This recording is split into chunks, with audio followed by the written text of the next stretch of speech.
Just to kick off, how's life been treating you since you moved to Melbourne? Loving it. Loving it. It's been really good. And I just love being back in Melbourne. It's a fabulous place. So it's fulfilled all the expectations? Oh, yeah. Yeah, really great. I mean, I haven't actually been playing a lot in Melbourne because I've been back here over a couple of years now. But I haven't actually done much performing in Melbourne, just the odd thing here and there. But this year with my new album out, I have to remedy that. But just living here is just fabulous. I just enjoy the place so much. Was it a difficult decision to pull up stumps in Queensland? Because you were pretty well entrenched up there. Yeah, no, it wasn't really that hard. I mean, look, basically I looked at the fact that I was living up there, but probably 85% of my work was, if you drew a great big circle around Melbourne that included Tasmania, South Australia, Canberra, parts of New South Wales, about 80% of my work was in that zone. Mm-hmm. And so I was doing like 6-8 trips a year down here from up there and either spending a lot of money on airfares and hire cars and all that sort of stuff, or alternatively doing the drive where I do a sort of tour on the way down and tour on the way back. But either way, it was incredibly time-consuming and costly, and so it wasn't just a sort of thing of moving stumps from a place that I liked a great deal. It was just purely a practical decision that had to be made. And not only that, even though I really loved living up in the, close to the rainforest and all that sort of stuff, at the end of the day, people are sort of far more important. I was sort of almost becoming a bit of a hermit, whereas now I'm sort of back in the sort of the social sort of end of the scale. And I mean, I love my musical friends, and my wife's got friends down here. So most of our sort of support base is in Melbourne. Yeah. So it's been a very painless move then. A bit of what? A very painless move. Yeah, it was actually. Yeah. It was. I actually went back up to Tamborine Mountain only a few weeks ago and played there, and it was great. It was great to visit, but I was surprised. I thought I would probably go up there for a day and then leave feeling sort of a bit sort of shattered or something. But no, it was great. I just enjoyed playing up there and saying hello to a couple of people. Quite happy to come back to Melbourne. Well, we've caught up with you basically to talk about this new record. Congratulations on it. It would be the album you're most proud of in all your solo works? Well, they tend to be like that. I mean, number one, you'd be silly to say that it wasn't. No, but I think that all albums are a progression, and even though I've really loved every album that I haven't loved it. I don't think you, as an artist, you actually ever really love your album. I think there's a mixture of loving it and thinking to yourself, well, I could have done that bit better. I mean, you always have that damn perfection sort of seeking, which can be quite annoying at times. But I suppose with this one, I was a little bit, I was a bit worried that how it might be received, because with my solo albums, like leaving the back shed out of the equation, which was just a purely instrumental thing, my last two albums have been very, very sort of in the blues pocket, as it were, with a few country sort of influences and a little bit of other stuff in there. But with this particular album, I felt myself that I'd sort of spread a bit wider than normal, and I was just a little bit worried that it might not be accepted. But so far, so good. Everything seems to be fine. You've moved to the city, but you've gone a little country with some of the tracks. Did they turn out they just pan out that way, or was that the pre-plan before you went in? No. Look, I never pre-plan things to much degree. All I knew was I had to do an album, and I started writing and started developing ideas. And in fact, I've got a bunch of stuff that didn't make it onto the album. That some of which is even more country than what's on there, and some of which is incredibly bluesy. But as it sort of progressed along, I just went with the things that I was sort of happiest with. And I suppose as a songwriter, I tend to write whatever comes into the sort of scheme of things, and I'm not really that. I don't like to. It's probably not a smart move, but I don't like to sort of to try and just categorise an album into being something. I tend to sort of think of myself as just me, the artist, and whatever comes out, that's what it is. So consequently, you get something that's a straight ahead Delta style blues like Railroad Rumbling, and then you've got Migrants Dance, the title track, which is sort of the first part of it's almost classical, and the second part of it, I don't know what it is, a sort of mixture of it's just sort of an ethnic mix of sort of things. Mm. So what period of time do these songs cover? Have they all been written since the move? Yeah, the only one that was it was already progressing as a piece was really Migrants Dance. All the other stuff's been written in the last couple of years. Migrants Dance, I started just before we made the move from Queensland. I started working on the ideas for that. But it's a fairly complex piece of music, and it did actually take a lot of messing around with. The main thing was, it wasn't so much the writing of it that was the hard part. I was able to write the thing reasonably quickly with learning to play it properly once I'd written it. I sometimes do this. I'll write things that are sort of just a bit beyond my abilities and then work like crazy to be able to play them. Again, you've recorded at home, which must be a great advantage to be able to record at your own pace and to come and go as you like. It is, but in a sense it's no different to recording in a studio, in that at any point in time what you're aiming for is a great take. The luxury that you get by doing it yourself at home is that you're not constrained by finance. In other words, you're not in a studio paying $800 or $1,000 a day or something. You're not watching the clock. And watching the clock, and that can be an incredibly destructive thing. It's very. I did a session not long ago, and there was an instance there where the first day of it was when we actually got into the second day, we basically redid everything we'd done on the first day, and so really there was one day that was almost wasted. And it costing money for the client that was doing it. Whereas in my case at home, working by myself, I don't have that situation, and that is great.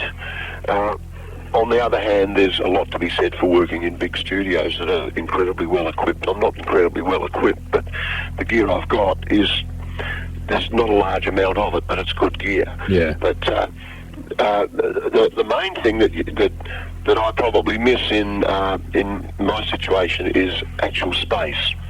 I tend to be working in a fairly small room and that sort of thing, whereas it is actually can be great to work in a big room. But luckily with acoustic music, that's not really such an issue. No, true. Any disadvantages to recording at home, like distractions, things to do around the house, that sort of thing?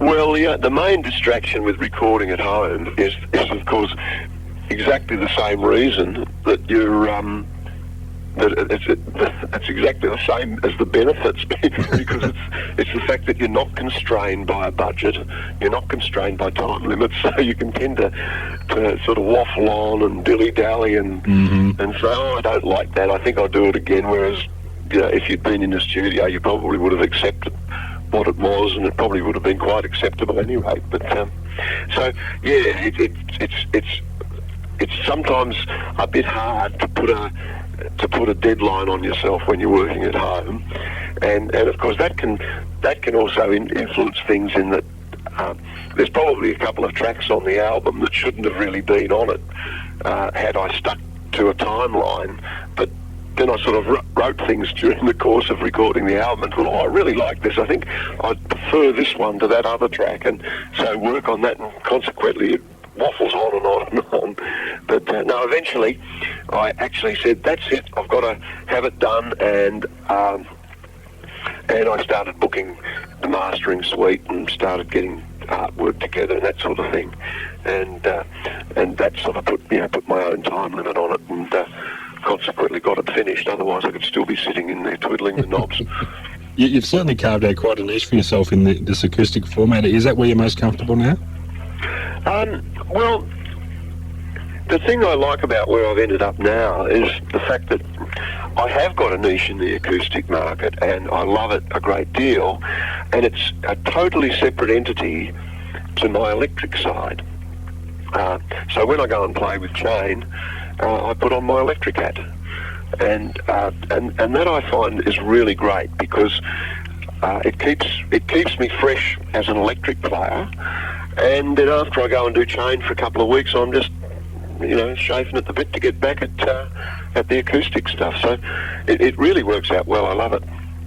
The songwriter in you has really come to the fore with these albums. Is that something you've really gone out of your way to develop further? Well, I really admire great songwriting, and by that I don't mean the stuff that wins arias or the stuff that wins the Eurovision Song Contest. The sort of songwriting I love, I suppose if I put names to it, is people like Guy Clark and a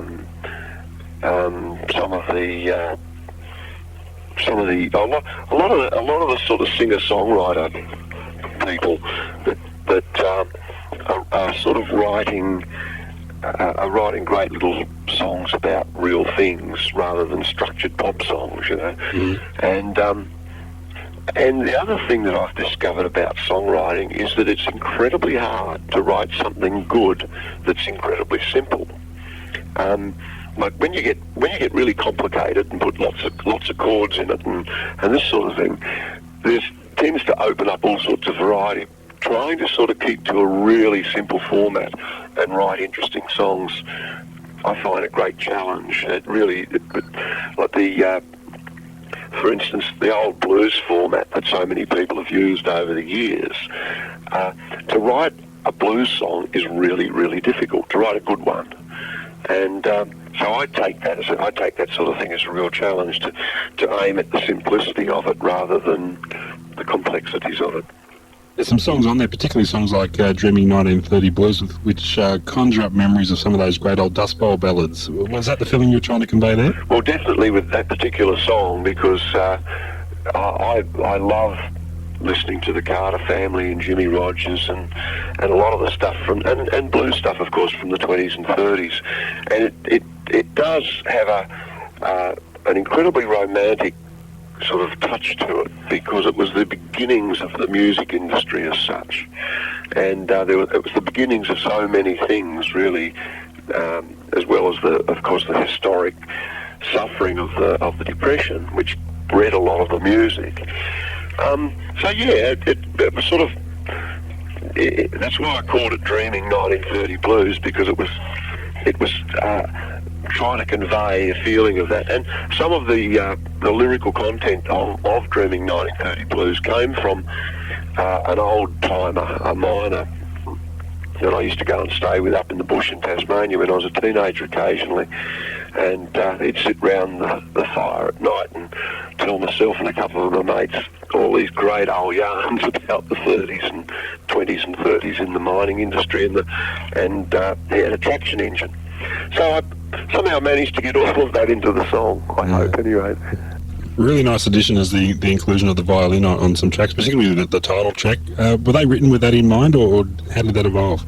No, I had in mind that I'd really like to have another instrument on, I'd like to sort of add some things, and a couple of people suggest, why don't you put some harmonica on it, and of course I work with Matt Taylor, who's a fabulous harp player, but I thought, no, I don't want harp, because I work with Matt in chain, and that's that little thing. I really thought I'd like something different, and the only thing that came to mind was fiddle, and I got recommended Nigel McLean to get some on, and he came round and played the songs a bit, and we put him down, and that's it. And we're actually going to do some duo stuff in the future. He also plays kora, which is an African instrument, and so we're looking later on this year to do some shows together as a duo, which will be great fun. Oh, excellent. For a solo acoustic album, there still is a diverse range of sounds on there. There isn't any element of sameness in the song, which can occur sometimes in a solo set. Are you very conscious of still mixing it up like that? To a degree. Things did tend to sort of take their own form, though.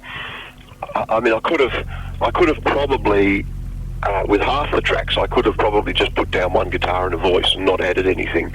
But I've got this gorgeous little high-strung guitar about the size of a ukulele, and it's a bit like the first time you get a wah-wah pedal, you have to play it on everything. I had to put it on everything as much as I could. In fact, I started, as the album went along, I started stripping it away because I had it on everything. And the songs tended to sort of take their own form in that regard as well. For instance, She Don't Call Me Up, I did live in one take, and with the guitar and voice and stop box all together. And in a sense, that's probably the track I'm happiest with the most on the whole album. And it was just completely pointless to even think about putting anything else on that one.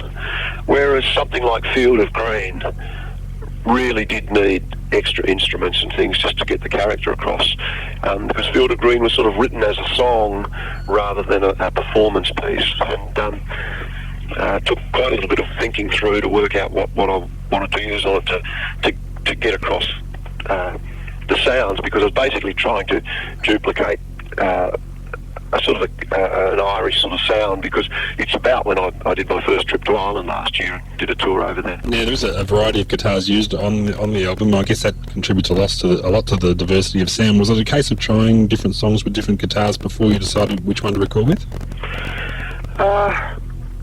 Not really. Not really. I've got a bunch of really nice guitars. I'm actually a guild artist, so a lot of my acoustic work I perform with guild guitars. So it's natural to have a guild guitar on it because I use them all the time. But I've also got a great little Gibson and a couple of handmade things.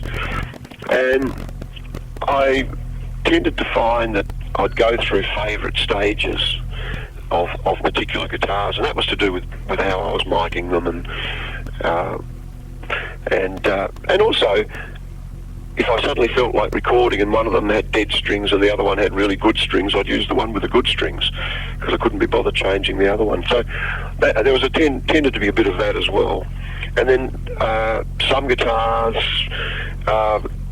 expressly for playing slide on because they've got fairly high actions and stiff strings, and others are just for finger picking. So yeah, a real variety of instruments on it, but a great deal of it is of the variation didn't really come about as a planned thing. It just came about by what happened to be there at the time. How road tested were these songs before you went in to record them? Oh, very unroad tested. Were they? A lot of it actually. In fact, I'm just looking at the sleeve at the moment as I talk. I mean, Dreamin' 1930, Bordertown, Warm Me Up, She Don't Call Me. They were road tested, whereas songs like Field of Green, The One, Search for Money, Hold the Line, they were sort of written in the studio as I was basically doing it. And in fact, some of those songs will probably not get played much on stage at all because they suit more instruments. Mm-hmm. Probably when Nigel and I start doing some work, some of them will rear their heads, you know. But I do on stage, I reckon. I do 1, 2, 3, 4, 5, 6, 7, 8, 9. I do. Well, there's 13 tracks on it. I probably do 9 or 10 of them on stage anyway now. But Migrants Dance was road tested. I had to play that just all the time to even think about getting my fingers around it. And as it turned out, it goes over so well at live gigs that was why it ended up becoming the title track. The song Hold the Line seems to be somewhat autobiographical. What can you tell us about that one? It even refers to your relocation here. Yeah, well, I was just playing a little musical idea, and I often find with songwriting that I tend to sort of start from a guitar point of view, like a melodic point of view, and quite often words will sort of suit that particular thing, and quite often the words will mean nothing. And it's an interesting exercise if you've got a catchy phrase to try and turn it into a song, and keep the phrase itself and work that into meaning something. And Hold the Line just sort of popped out somehow. And then I started to think about, well, how many meanings can you put to hold the line? And because it's a term that's used quite often, you know, it can be used in a military sense or a union picket sense or fishing or tying up a boat at a wharf, or there's lots of things, you know, hold the line. So I said about it, and it just came out biographically. It made sense. Once I'd written one verse about my granddad, it was okay, well, where do I go from here? Well, that's in my childhood, or keep going forward. Now, you mentioned before there were quite a few songs that didn't make it onto the album. Are they being held over for the next one, or you... Oh, yeah. Yes. In fact, I've sort of whittled them down now because already of the sort of 6 or 8, or about 8, there are about 8 other songs that were finished songs or partly written songs. Having finished this album and started immediately thinking about the next one, I've begun to whittle those ones down, and there's only really a few of them that I'm happy with now, but there's a couple of really good ones that you know, are about Melbourne, and you know, I tend to write pretty much around, write about my environment and about my life. It's a great starting point to write songs from, at any rate. Yeah. And what's the status of Chain at the moment? Any plans there? Oh yeah, we're incredibly busy at the moment. Actually, Chain are doing. We're down here for the Port Fairy Folk Festival of all things. Wow. In the beginning of March, and on one of the nights, on Friday night, the 5th of March, we're doing a mega show at the Mercury Lounge with Black Feather and Jeff Atchison and the Soul Diggers. Okay. So that's going to be a great night, and we're basically going to have a huge jam at the end of it, which will be fun. I love playing with Jeff Atchison, he's a great player. And then towards the end of the month, we're doing a concert at Festival Hall along with Normie Rowe, Max Merritt, Kevin Borich, Russell Morris, and Stevie Wright, the singer from Easy Beats. That's right, did hear about that. Because he's not that really well a man, but he's going to do one last big concert, and we're all doing it with him and playing with him and backing him and doing our own bit as well. So we're doing that in Melbourne, and then Chain do a run through Sydney at Easter, up to the Bimbadge and Blues Festival in the Hunter Valley, and then we do some more stuff for Stevie at the end of the month in Sydney. Then I think we're going to the Broadbeach Blues Festival on the Gold Coast in May, and then we don't do anything till August when we go up to Darwin. So we really work quite consistently, but we don't go on the road all the time like bands used to. We basically put everyone together and go and do 2 or 3 weeks here and there, and it works well like that because it keeps us fresh. We're not living in each other's pockets, and it gives time for us to all do our own particular little solo careers, and in my case, mine's all-consuming. So it's great that Chain only happens probably about 8 or 10 weeks of the year, I suppose.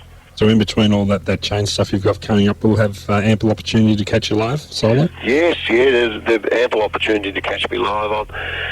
I'm going to be doing the Brunswick Festival. Oh, yes. Yeah, the Brunswick Music Festival. I'm doing the 19th at the Big House along with Mike Cooper from the UK and Chris Wilson. And that's going to be a good one because Mike and I have become good mates, and we're going to play our show together. Then I'm down at the Frankston Guitar Festival on Saturday the 20th of March. And then it's just scattered stuff all over the place. I do a lot of country work, but as the year progresses and we get into probably the June, July, I'm going to endeavour to really cut right through the city clubs and into the suburban areas and get out there and do my solo stuff. Terrific. I need to keep you busy. Yeah, well, I've got to keep busy or we go mad.